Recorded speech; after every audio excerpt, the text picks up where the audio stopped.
Welcome into another episode of the Mac Observer Show. I am your host, Ken Ray, joined today by Christina Warren. Christina is a senior developer advocate at GitHub. She's worked as a cloud developer advocate and content project manager at Microsoft. I'm going to have to put on my glasses before we're done, but I'm trying to avoid it as much as I can.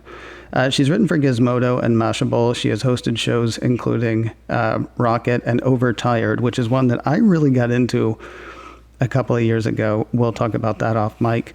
She is an absolute presence online, and I'm very happy to have her as a guest today. Christina, thank you very much for taking a few minutes. Oh, well, thanks for having me, Ken. I appreciate it. Now, before we get into today's topic, keen listeners may have noticed no mention of Apple in that, but you are an Apple, what'd you say, user, fan, aficionado? Where would you put yourself on the Apple spectrum? Yeah, I mean, user, fan, aficionado, pundit, all of those things. When I was a journalist, I work in tech now at GitHub, as you mentioned, but when I was a journalist, Apple was one of the companies that I covered most frequently. And so I was a longtime kind of Apple follower, pundit, I guess, observer. And then, yeah, I'm a longtime Apple fan, going back to the 90s, but really started kind of, I guess, in earnest in the 2000s. So, it was interesting because I think you were in defending your position on the Apple Patreon thing on Mastodon earlier this week. You kind of had a similar story to mine, it seemed, where when you were a kid, you had to use Windows because that's what people had. It wasn't until you kind of got out on your own that you were able to do the Apple thing. For me, it was like when I was a kid, we had no computer, but any chance I had to use a Mac, I was on it. Anytime somebody said you can use this or you can use this, I gravitated to the Mac. I had bosses who thought that Macs were overpriced toys, and, look at me now, Dad. Whatever. No, totally. I was in a similar situation where I think like some of the first computers I really learned to use were Macs, and I loved them. But Windows 95 was better than System 7 and Mac OS 8. It was Windows 98. It was better, and so it was hard to justify to my parents, at the time. Okay, what are we going to buy? Are we going to buy one of these PowerPC things? Are we going to buy like a Pentium? And honestly, even going back close to 30 years, no, made the right decision. But especially towards the OS, for me, OS 10 was the thing that I was like, oh, okay, this is great. But even when Windows machines were objectively in some ways better, I always really liked Mac software, and I liked the way that Mac things worked, and I always liked Apple's ethos. And that whole thing, the first computers that I ever used to get onto the internet with were Macs, and PowerPC Macs at that. And that we got in trouble for installing Windows 95 on because they had a DOS card, and we didn't have the proper licenses and things like that. That's a fun memory. But no, I mean, the first computers that I actively used were Macs. We used them at school, and then school switched over to PCs, and then when I was in college, that was when, I guess Mac OS 10 and the iPod and things like that came out. And so finally, there were good Macs that you could buy and that people didn't look at you weird, if you were wanting to use them. And so, yeah, at least for me, that's kind of my origin story. For me, it hit just at the right, I can't even say exactly what. I took basic programming when I was in school, which was years and years before you were, I know, but the very first thing I remember, a friend of mine got a Mac, and I guess it was Mac Paint. And that was it. I mean, the first time you could just sit down and grab a mouse and draw something, it was like, okay, well, this is what this should be. This is what this should do. Not, boot up this and do that and see prompt and whatever. And absolutely. Again, we can talk offline about my family's adventures or misadventures in computers. I want to say, though, so the reason I got you on today was because you were making some interesting points, as I say, earlier this week on Mastodon. Earlier this week, as people hear this, the one thing that worries me is we're talking on a Tuesday. This show drops on Friday, and I have no idea whether this story is going to change a lot between now and then. But know that that's where we are in the time capsule. Apple and/or Patreon made a huge stir this week. And being a holder of Apple opinions, I know you got a couple on this. Let me remind people, for people who don't know or haven't been keeping up, what happened. Give me about a minute here, and this is probably where I'll have to reach for my glasses. people who don't know, Patreon's a big platform that connects creators and supporters. Supporters can sign up for those. Either they can sign up for free content, assuming that the creator offers free content. They can also sign up and kick in a bit of financial support. For that, they get various perks. It might be a physical thing. It might be an ad-free version of a show. It might be extra content. I mean, I think of it in terms of shows because I'm a podcaster, and that's what I personally use Patreon for. But it's visual artists. It's, all kinds of people that use it. So you can offer that financial support either through the Patreon site or through the iOS app that Patreon has. And to this point, you could sign up in Patreon and nobody was getting a 30% commission. Nobody was paying a 30% commission to Apple. It was just happening. Like whatever you signed up for, Patreon got their nominal fee and the creator got the rest of that.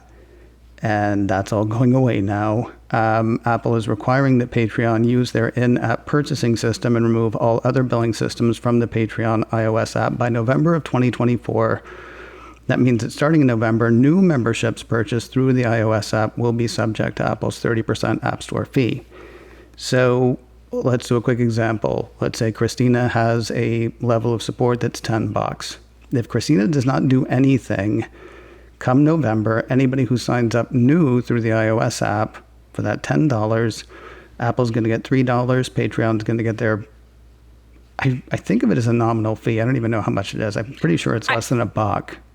I think so. I think that they're between maybe like 10 and 12%. I think it varies depending on the amount, but it's nominal, and inclusive of that is whatever the payment processing fees are. So Patreon's might even be less than that just because of whatever you're paying for payment processors. But yes, it's 10%, let's say. Yeah. Okay. And then from all that, Christina then is going to get $6.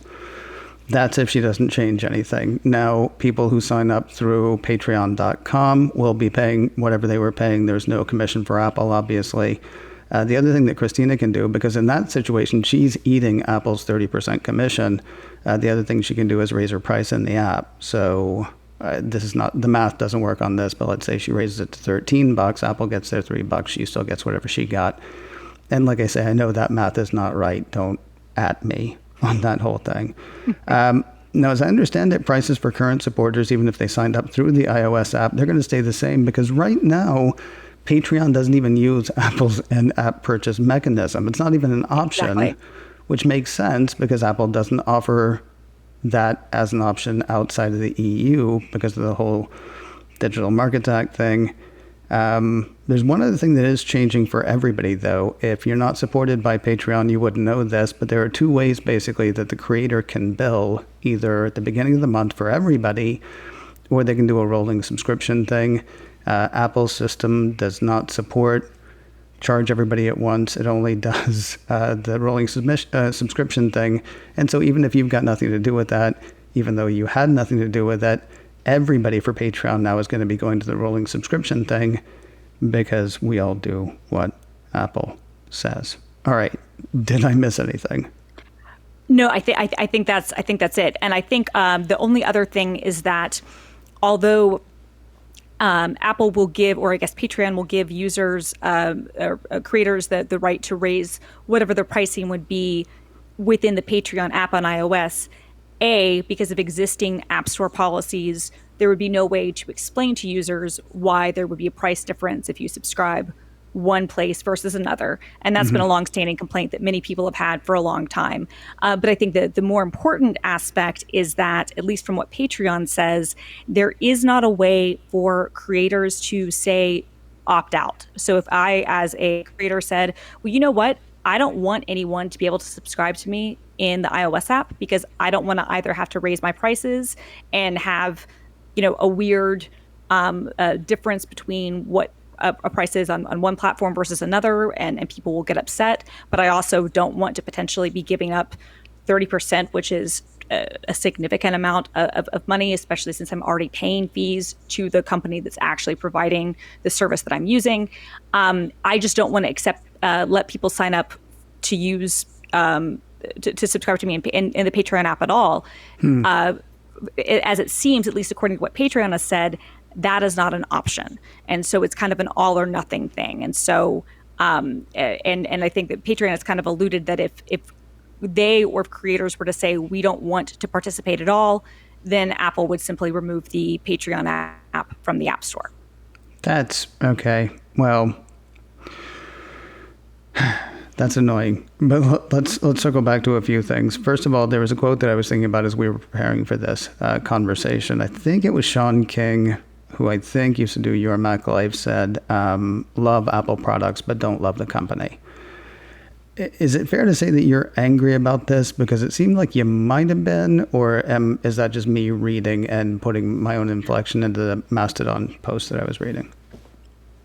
I think I'm frustrated. I don't know if I'm mad. It's so much. And to be clear, like, to me, this is more of a culmination of what I see as policy decisions that Apple has made over the years that are increasingly, in my opinion, anti-user and frankly, like, anti-ecosystem. And so I'm not going to say that this is something that I'm going to get overly angry about. It's just yet another thing. It's almost like a culmination between moves like this, the fact that it's difficult for apps to get approved in the App Store because of the very precarious rules that change all the time. I'm talking about right now emulators, for example. IDOS 3 was recently approved finally for entry to the App Store after literally years of being denied, and there, other apps of that nature are finally now, according to their rules, allowed in, which is great. But there's been kind of back and forth with that. There are some changes that have been happening in the Mac OS betas that annoy me personally. And so for me, it's not so much that this particular thing is like that egregious, because it's not all that surprising based on some of the other decisions that Apple has made over the last 16 years of the App Store's existence. But it's just more of kind of a culmination of, this is yet another decision that, to me, as a user and as a fan, feels anti-user, anti-ecosystem, and for lack of a better word, greedy without any reason to be. Can I forgive me, because I hate that they're doing this, and I haven't even really thought about how it's going to affect me personally. Anything that Apple does that affects me personally, I get kind of like, because I know I'm the last person they're thinking about, probably literally the last person they're thinking about. I am supported on another show that I do through Patreon, and that kind of supports everything that I do, because, anything that gives a little bit more stability makes you more stable. That said, when I heard about this, pretty much all I could think is, what took Apple so long? I don't understand, honestly, how Patreon I don't want to say got away with this, because I don't think they were up to anything, but I don't understand how this was allowed to go on for as much as 10 years, because it flies in the face of the App Store rules, at least as they're set up outside of the EU. Right. Well, I think, to me, that's actually kind of part of what makes this particularly infuriating, because you're right, in some ways it does seem to fly in the face of the rules, except, and I think that we should all acknowledge this, the rules have always been very precarious and very fungible depending on who it is and what the circumstance is, right? Because Apple, when they introduced, kind of the requirements, I think it was in 2011, around what they were then claiming, okay, well, if it's a digital product, then we get a cut of this for an in-app purchase, because and this, it really goes back to the Kindle and going back to, the iBooks app and the iBook store on the iPad, and then I guess later the iPhone. The original Kindle iOS app, you could buy Kindle books in the store as soon as, and not only did Kindle offer that, but Sony and I think Kobo and some other companies offered that capability as well. When Apple had their own store, they suddenly started to say, well, we want to get a cut of the Kindle purchases. And through emails that were revealed during the Apple versus Epic lawsuit that went back to that period of time, it seems like that came down from Steve Jobs and Phil Schiller, that they basically were like, we don't want to continue to allow this to happen. Now, you can agree or disagree with that notion, but the fact is that when Apple then needed Amazon Prime Video on the Apple TV platform, they made a decision, and Amazon was not going to be on Apple TV as a platform if they were going to have to give up 30% of rentals or purchases or anything else through that process. And Apple, who at this point, the Apple TV was not selling well, Chromecast, Roku, smart TVs were all doing tremendously better, and they're trying to now also launch a TV service, and they're saying, okay, well, we need eyeballs and we want people here. They then cut a deal with Amazon, and this again has all been revealed in discovery in the Epic lawsuit, to have a much lower commission fee, or maybe even not a commission fee at all, I think in some cases, with Amazon. So they can reverse those rules that they create, right? They can also make changes depending on what developer you're talking about. So there are some applications that will have certain content rules that are applied to them and certain age and category restrictions, and other applications where that doesn't apply. I think the Twitter or X or whatever you want to call it has been given a lot of leniency over the years in terms of the content that it displays, and that the sorts of things that they have that certain photo apps over the years were kicked out of the App Store for. The Tumblr app has, in various incarnations, both either had better rules maybe being broken in their favor, or in some cases, maybe things have even come across harsher on them, right? So it just sort of depends on who the company is and who's in charge. So on the one hand, I agree with you in that maybe it is like, okay, well, what took so long? But on the other hand, I look at it and I go, for 10 years, we can't pretend as if, no one at Patreon has had any sort of conversation with Apple. It's not as if they've never had a conversation with them. They kind of existed in a gray area where they were not using the in-app purchase system because frankly, it couldn't support what they were trying to do. But in the app as it exists right now, you see your default payment method, which like for me on Patreon is PayPal. But if I wanted to add another mechanism, it's going through their backend entirely, where they've been allowed to exist. And they've been, if anything, I think because there have been other applications that maybe weren't given the same courtesy, there was, I think, I would not be surprised if from the Patreon, leadership's point of view, they felt like they had kind of a tacit agreement with Apple, which is maybe this isn't exactly what the rules say, but our situation is not the same as some of these other digital services that take a 30% cut. And so we've been given the go ahead to stay in. Similar to the way that, talking about emulators again, IDOS 2 was allowed in the App Store for several years, and then suddenly someone at Apple changed their mind, right? So I think that I would agree with you in the sense that just looking at the face of it, you go, well, yeah, these are the rules, what took so long? But I also think that we have to recognize that the rules are never equally applied, have been very fungible, and have existed differently for different, companies and different apps since the App Store started.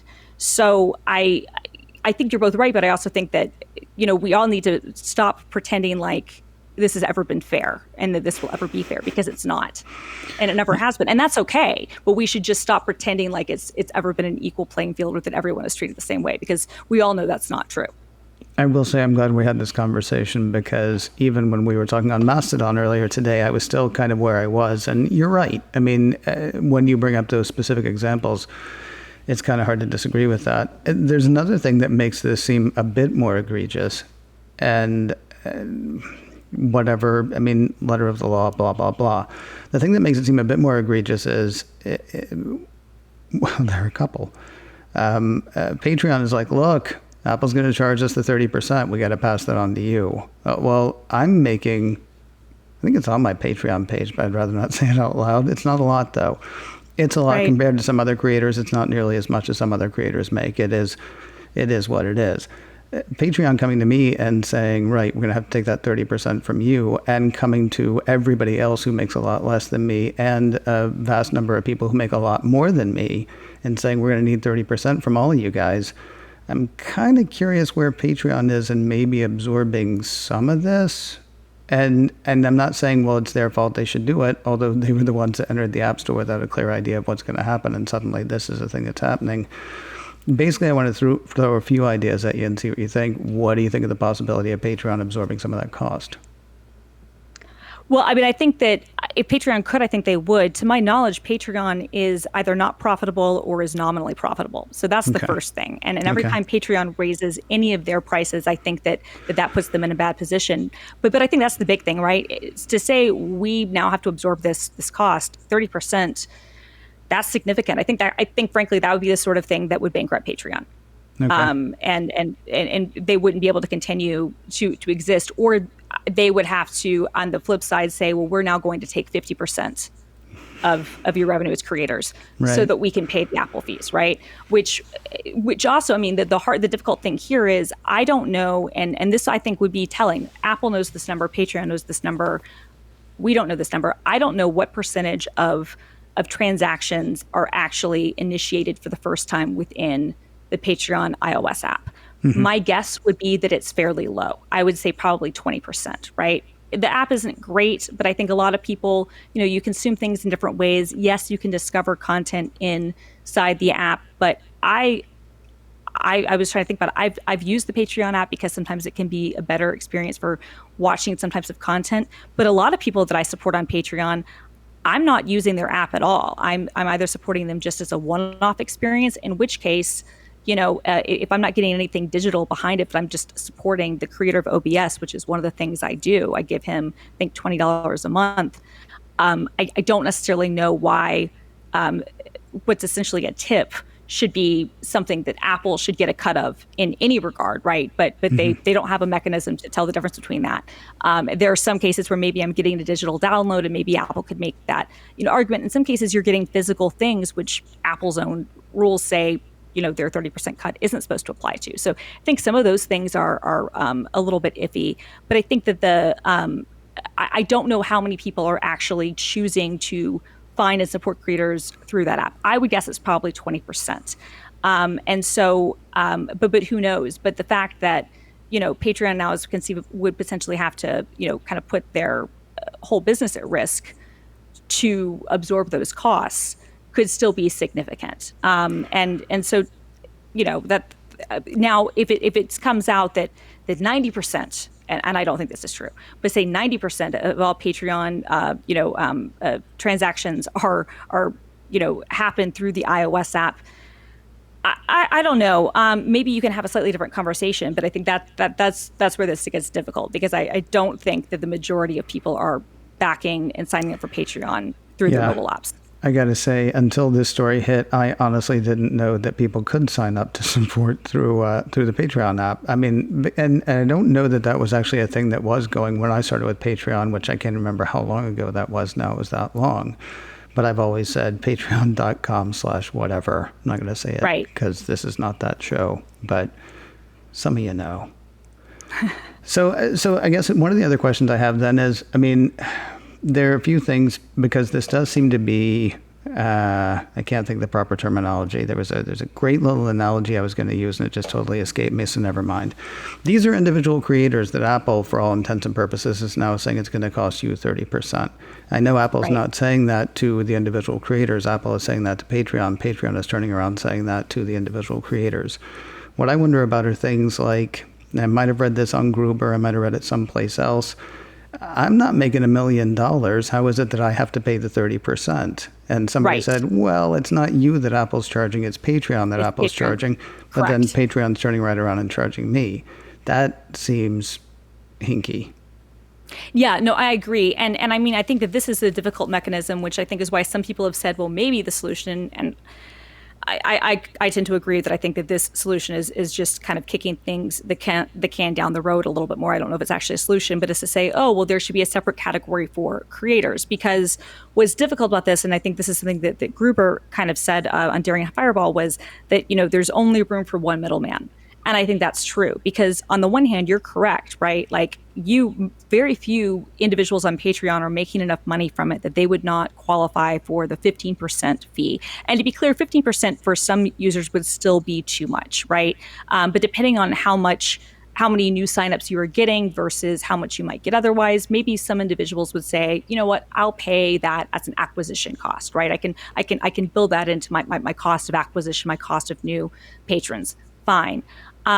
But the fact is that because they're treating Patreon in aggregate, even though Patreon as a company is issuing individual W-2s to all of their creators, that I think is what makes it a little bit different.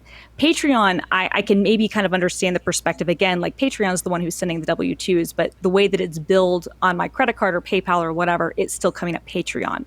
Substack, who has also written about this a little bit, because they'll also be impacted by this, is, I think, a little bit different, because in Substack's case, what comes on my credit card is the name of the Substack. is that creator, and it's not Substack Inc. It's whatever the name of the publication is, and so that feels even more, in some ways, kind of like slimy to say, okay, well, because I happen to host something through this service, I'm now subjected to a 30% fee, just because I don't have the means or the time or the whatever to create my own app under my own name. And so it feels kind of like a double punishment, where on the one hand, Apple says, well, we want everybody to use the App Store because it's the best place to get content and it's safe and it's all that.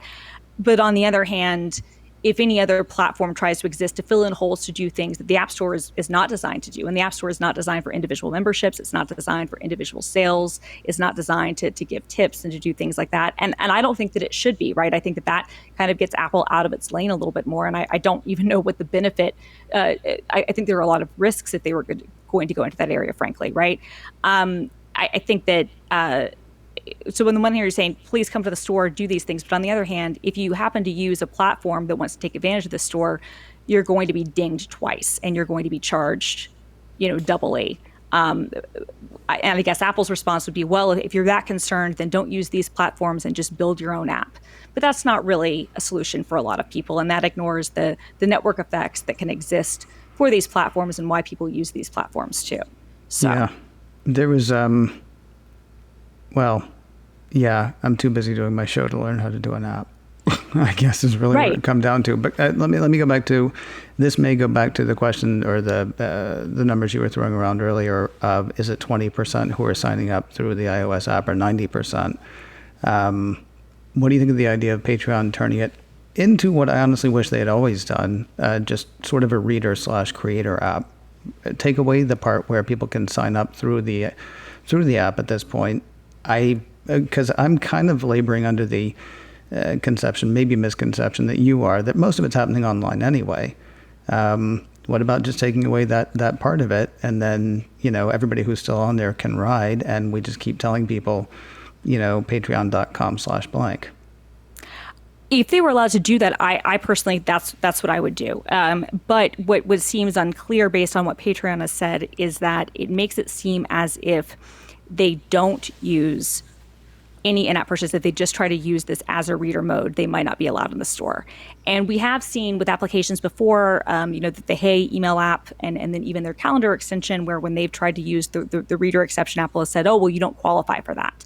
And so I think in the case of Substack, I don't think there would be any argument that this could be a reader app. With Patreon, it might be a little bit different because in some cases, yes, you are getting digital content that you can view and read, but they might argue, well, that's not the primary purpose. It's also kind of a social networking thing, and there are other ways to do things, and you're discovering content, and who knows? I don't know how Apple, and again, the rules are basically whatever Apple says that they are, and that's part of the problem because they are capricious, in my opinion, and they always have been. And so I think that it's unclear. Were it me, and if I were Patreon, I would just remove the ability for people to buy things in the app at all. I think then you would just have to have creators accept that, yes, you will lose a certain amount of money that you were getting otherwise, and that it might be harder to get acquisition costs. What does, of course, then make this more difficult is that the rules as they exist now, Apple's had to be a little bit more lenient about this because of some court rulings, but it's not as if you can easily say, like in the Patreon app, go to this website or click on this link if you want to subscribe. So if it just turns the Patreon app into kind of a dumb app where you can only manage and see you can only view your existing subscriptions, that there's a certain amount of functionality lost there. I think it would probably be worth the trade-off versus giving up 30% of your revenue, right? And potentially charging your patrons more money who, how many people are going to want to pay another $3 a month, just so they can save themselves from having to go into Safari on their iPhone? I don't know. I think it's a small amount. At the same time, part of the reason that people are locked into the App Store is because, and this is where I will fault Patreon a little bit, is that, and I'll fault a lot of creators. I'll fault myself. For the role I've played in this, is that we've for the last 16 years really kind of encouraged people that you can just go to the App Store. And so there are a lot of people who that's their primary mechanism for discovering things. They're not even realizing that things that primarily existed as websites might exist as a web app, right? And so I think that getting new users, I understand why, especially 10 years ago, Patreon had an iPhone app and now an iPad app. If someone were starting the Patreon-like service today, I certainly wouldn't recommend that they create an iOS app unless they were very comfortable from the beginning, knowing that they're going to have to give up, a third of their revenue. But at the same time, I do also acknowledge that, there are certain types of people who are just, that's how they discover apps and content. And if you're not on the App Store, it might be harder for people to know that you exist. And that's before we even get into the problems that exist with progressive web apps, which are nominally allowed in iOS, but iOS will restrict. For instance, you can have a banner entitlement on a website to say, open this up in a mobile app or download this app, but there's not a way for you to say, install this as a PWA, which would give many users a very good experience, probably in many cases equal to what they would get for an iOS app, especially a poorly made iOS app. One that's made with a framework, right? Like, honestly, the experiences are pretty similar.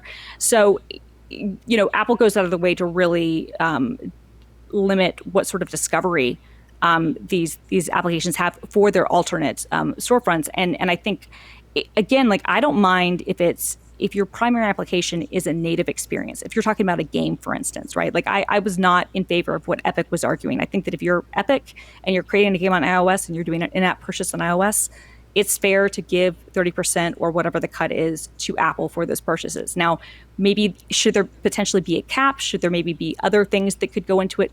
Sure. But that to me feels like the primary way I'm consuming this application is on this platform, and this is the person that's facilitating that, their store, the same way that Valve gets a cut if you're on Valve, or Xbox or PlayStation or Sony or Nintendo does. You can get a cut. I think it becomes a little bit different when you're talking about services that exist independently from the App Store, that frankly never really needed the App Store to exist to begin with, but then have created an app in the App Store to, yes, sort of enrich themselves, but also to, help their users and to frankly enrich the App Store.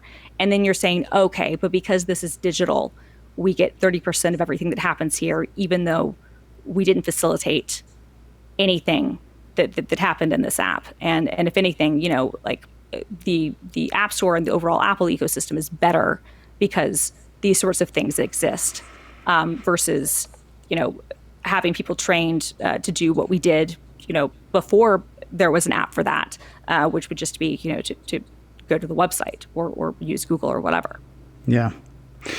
I've seen a lot of comments saying that Apple built its reputation on being, like a champion of the creative, or, words to that effect, and that this move, combined with maybe the really bad optics of the iPad ad, the one that crushed all of human creativity into a thing that was about this thick, that all of these things kind of go against that idea of what Apple was. That such moves and messaging like really strip Apple of that mantle.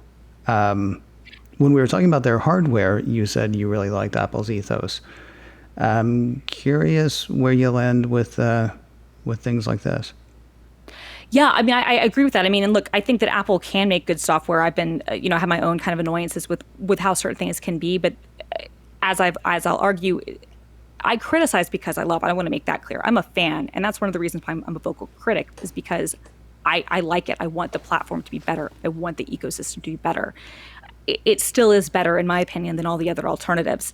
Having said that, I feel like it gets, in some regards, worse every year, and some of the policies kind of push people away all the time. And that if I were someone who were, a teenager now, or just starting out, getting into computers, 12 years old now versus when I was into Macs, in the 90s, I don't know if I would have the same affinity for Apple that I do now, right? Like, I don't know if I'd have a reason. I think I put this in one of my Mastodon posts. I don't know if I would have a reason to root for them the same way. Now, that doesn't mean that I would be against them, but I just, there used to be kind of a vibe, for lack of a better word, where you kind of understood like why, like, oh, well, creatives and people of a certain type can buy Apple, and not that they're a good company, because, you shouldn't love companies, as you mentioned, as Sean said, but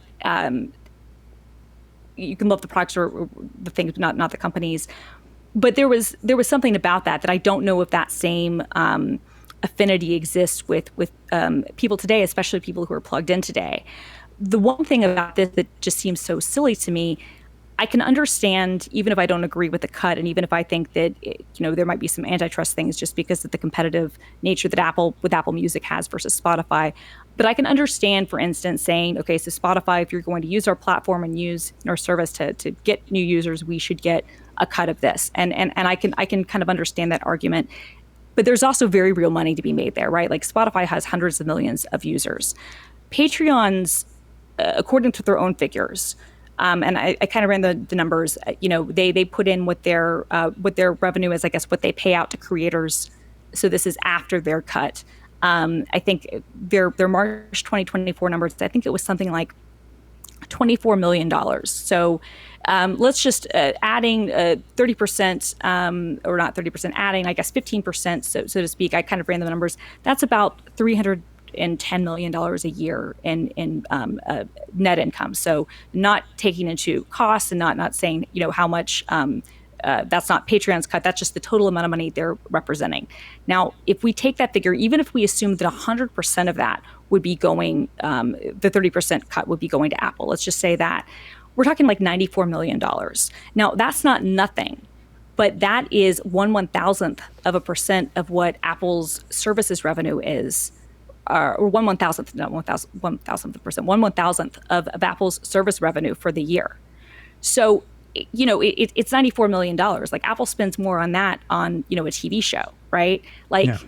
Is it worth the reputational damage? Is it worth angering creative people? Is it worth angering people who have very vocal and very committed fan bases? Because people who have Patreons and people who subscribe to people's Patreons, and I do for a number of creators who are, various sizes, some are very small, some are larger, you do it because you really care. Is it worth angering those people and kind of yet again having kind of this kind of bad look for $94 million? I don't think that it is. Like this just, to me, just seems like for such a small amount of money, such a dumb thing. I almost feel like, maybe continue to the wink, wink, nudge, nudge. And we're not going to say this is officially part of the rules. And maybe we won't let other apps have the same sweetheart agreement that we've had, but we'll let, Patreon exist in this place because this doesn't make us look good, to be fighting over this small amount of money.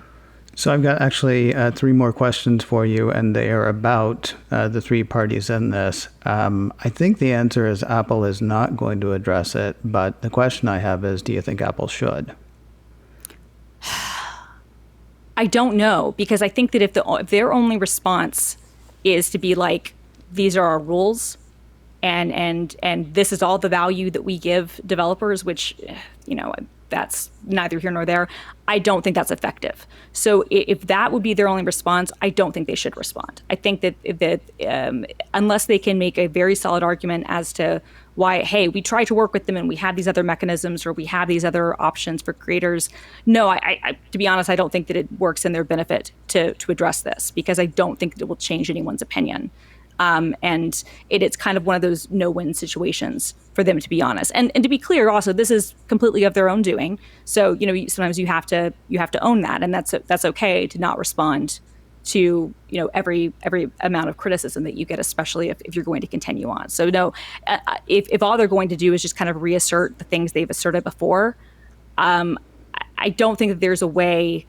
Like Apple could maybe try to, pin this on Patreon a little bit, but they're still so the David versus Goliath. I don't think anyone's going to care. And I think the bottom line is that the people who actually get hurt here are the individual creators. And I don't think any of them are going to be impressed or somehow swayed by anything that Apple has to say, even if Apple had a very good reason for all the reasons that they were, the decisions that they make. I don't think the individual, creators are going to care. We'll finish with the creators, but I want to talk about Patreon next. A lot of times, especially when you see things like, starting the Coalition for App Fairness or whatever it was called, I can't remember, things that Epic did, things that Spotify did, every now and then I'm like, why don't you guys just spend money on, Spotify.com? I mean, I shouldn't be like, well, I don't want to sign up to the app for this, for that, whatever. Spotify.com should be every bit of messaging that comes out of Spotify, as far as I'm concerned, because I can pay less there, and then, we're all happy theoretically. Does Patreon just need to do like a big push to the web? Do they run too much of a risk of angering Apple in a different way when they do that? I guess it's sort of a multi-pronged question that really comes down to what, in your opinion, should Patreon do at this point? Yeah, I mean, I think that their message was actually pretty good. I don't think that they were coming out with pitchforks. I don't think they were even coming out to be particularly blameful. They were just kind of assessing the situation. And I think that the fact that we're even having this conversation is very good publicity for them, that they're not having to do spend on. And so in some regards, I think they're doing the right things. I also think that, yeah, if I were them, I would be doing an extra push to say, okay, if it were me, not only would I, regardless of whether they said that they kick us out of the App Store or not, great, that's extra publicity. I think John Gruber said this, remove the ability to, allow creators to opt out of using the App Store mechanism at all in the app, right? No matter what Apple says, give them that ability, or turn it into a reader app. And if Apple then says we're going to pull the Patreon up, well, you know what? Great. Now you're going to get stories in the New York Times and the Wall Street Journal and CNN and a bunch of other outlets, and it's going to be a big story for you. You can't buy that kind of publicity. Put big banners on your website if that's the case too, right? Call their bluff. Netflix did that. Now, to be clear, Netflix had a much stronger position of power here, but Netflix did that when Apple said you can't link to managing your Netflix account when Netflix removed in-app billing from Netflix. And Netflix said, the hell you say that. We absolutely will have a link there. Try us. Please take our app out of the App Store. And now Netflix is one of the very few, services where I think they genuinely have, I think their position of strength is stronger than Apple's. I think that's even clear with the Vision Pro, right? Like Netflix didn't show up, and I'm sure they didn't show up for a lot of reasons. But Netflix does not have to be on, like Apple needs Netflix just as much as Netflix needs Apple. If anything, Apple needs them more, I would argue, right? And so, but Patreon is not without having any position of influence. So I think, continue doing what you're doing. If they do remove your app from the App Store, use that as an additional fodder to push people to your website, push people to showing them how to create a progressive web app and show people how to install it, push for those things, and use that as free publicity. And yeah, if it were me, I would, and frankly, I probably would have started doing this a few years ago, but they might have been, I'm trying to be fair to them. I know that Patreon is a fairly small team. They don't have a lot of people working for them. I don't know if they're profitable. I know that there have been many years when they haven't been. I think that I would have probably shifted into trying to have more messaging, less around the app, and really encouraging acquisitions through other means. But yeah, I would, if I were them, I would continue to kind of do what you're doing, but use this publicity to, exactly as you said, go to patreon.com/whatever, go to the website, use the web, because that's the only way I think people are going to be kind of trained that you don't have to immediately go to the App Store as your primary interface. For things, and that even on an iPhone, you can use Safari just fine. And if I were them, that's what I would do, and I would start trying to work on making a really quality progressive web app, pushing that. Would you lose potentially some users and some mechanisms? Sure. I think that would probably be a worthy trade-off versus potentially bankrupting your business. The thing to remember, too, is you would only lose the ones going forward. And I'm not saying, that they're fine because, to hell with extra money coming in or more money coming in. But you're not gonna lose what you've got. You're going to have to work in a different way to acquire what you've got, but you're not going to lose that. I guess the last question then, where does that leave creators? I mean, I think this really does put creators in a really hard spot. And I don't want to appear as if I'm like completely pro Patreon here, because I do think that they've used this situation to move people towards subscription billing, which is something they've wanted to do, which is easier for them so that they can, kind of charge people on the day versus, okay, I sign up on always the first of the month and I have to have a prorated amount. Like, things are easy for Patreon in that regards.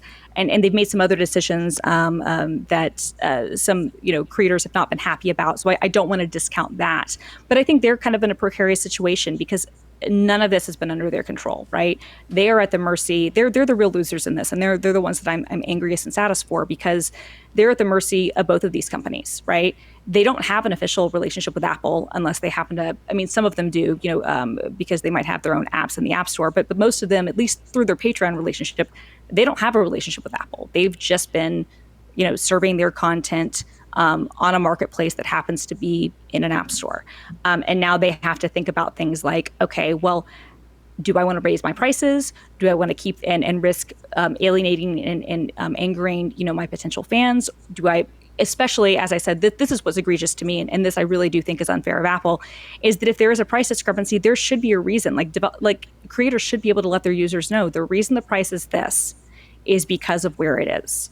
Now, some users might immediately nope out, and I guess this is why Apple doesn't let them have those disclaimers, and just go to Safari and enter payment that way. But some users would say, well, I really like the convenience of doing everything through the App Store, and I believe Apple's line about how it's so much safer and so much better, and I really just feel more comfortable, and so I'll pay the 30%, right? People did that for Netflix. People did that for Spotify.